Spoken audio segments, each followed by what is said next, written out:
All right, well, let me ask you, because you know something, the biggest thing that I, to be honest with you, that I hate about my anger is because I always hated watching my dad flip out and act like a complete lunatic. And I always promised myself I was never going to do that. And you know how it is. You end up being just like him. And what I hate most about flipping out is in the middle of it, half the time I end up just picturing something that I say.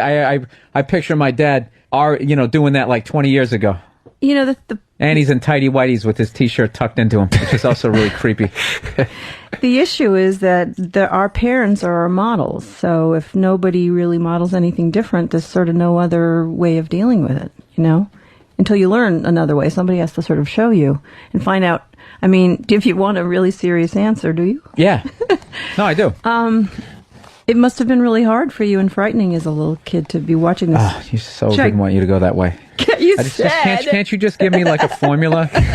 No. Like a workout video. You can't give me something if I eat like enough avocados during the week? Nah, can't. Well, you could eat avocados if it makes you happy too, but that's not going to really work, It's hard to say I'll never do this one thing that I only know how to do. Oh God! So what do I have to? It's just so fucking uncomfortable. You're asking It's interesting. for it. I'm interested in hearing. I'm interested. I'm squirming over here, Joe. Don't.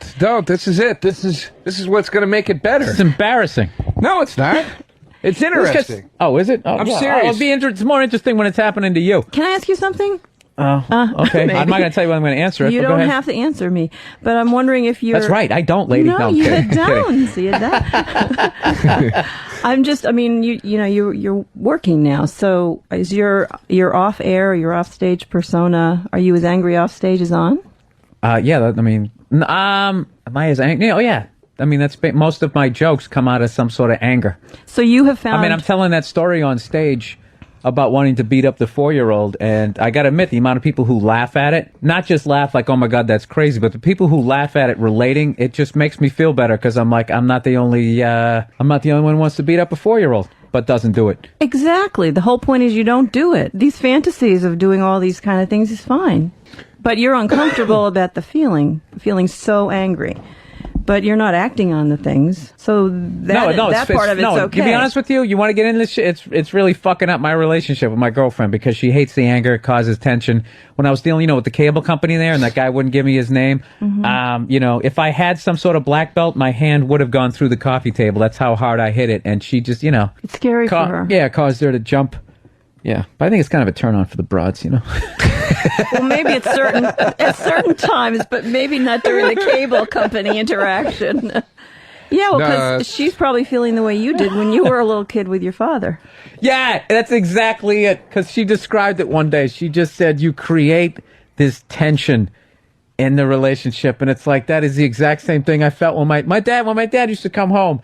We fucking ran and hid. Scared. Oh yeah.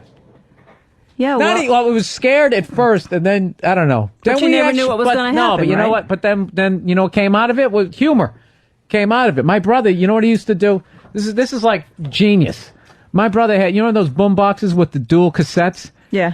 He used to tape my parents' arguments, and he would make mixtapes. He would put music that went with the arguments. Oh, my God. That's a terrific idea. Oh, it was fucking hilarious. He had one where my dad started out. I'm telling you right now, I'm really getting sick of this shit, okay? I mean, he was building up to this anger, and he put, that song No Quarter by Led Zeppelin? Yeah. Starts off with that haunting keyboard. Yeah. And then Robert Plant comes in with that really spooky, close the door, put out the lights. Oh, my God. And it gets all the way up to... Oh, no. And then right as Bonham's drums came in, he was like, you goddamn fucking bitch!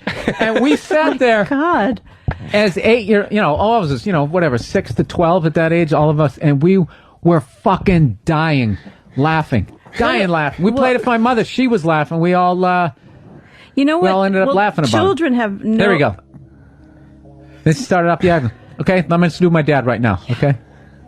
Oh, I tell you right now, you know what? I'm getting sick of this shit. Oh, you know what? Fuck you, lady. And he just kept building it higher and higher. I'll tell you, one of these days, Linda, I'm going to walk out the door. I'm not coming back. And what was your mother saying? Oh, you can never hear her. She was just like, saying, with a little mousy voice. Scared. She wasn't saying anything. She was just sitting there. I'm really letting people into my life right now. Yes. I don't want to recreate it. It was fucking, I don't know. So let me go to the theoretical for a moment to get you off the hook. So children. John Paul Jones on the keyboards, by the way. Really? Yeah. Kids can't have no way of getting away from that situation. They're scared. Yeah, it's a police state. Yeah. And well, also they, on some level, usually love their parents and can't figure out what's going on. And so the only way to make sense of it, the only way to protect themselves is to come up with these strategies, which that was a brilliant thing you kids did. So now you've turned this awful part of your life partially into an adaptive in terms of your career. I mean, it's helped. It's helped. You got into your field maybe partly because of your because of that situation. Stuff? You have found a way that's adaptive to sort of. Well, you know what's interesting about that? Because I've always told that, like, people, like, you know, Joe, like when people meet you after you've done your show and they want you to still be the guy joking around. Yeah. And when you're this morose psychopath, they don't understand that, like, humor is actually a defense mechanism of basically, oh, here comes a bad feeling. I don't want to feel it, so you end up making a joke, which is why any sort of tragedy happens, comedians always had jokes. My brother, you know what he used to do? He used to tape my parents' arguments, too. Oh, no. And then right as Bonham's drums came in, he was like, you goddamn fucking bitch! Oh, I tell you right now, you know what? I'm getting sick of this shit. Bitch! Oh, you know what? Fuck you, lady! Bitch! I'll tell you one of these days, I'll tell you, Linda, I'm gonna walk out the door, I'm not coming back! And what was your mother saying? Oh, you can never hear her. She was just like, saying, she wasn't saying anything. She was just sitting there.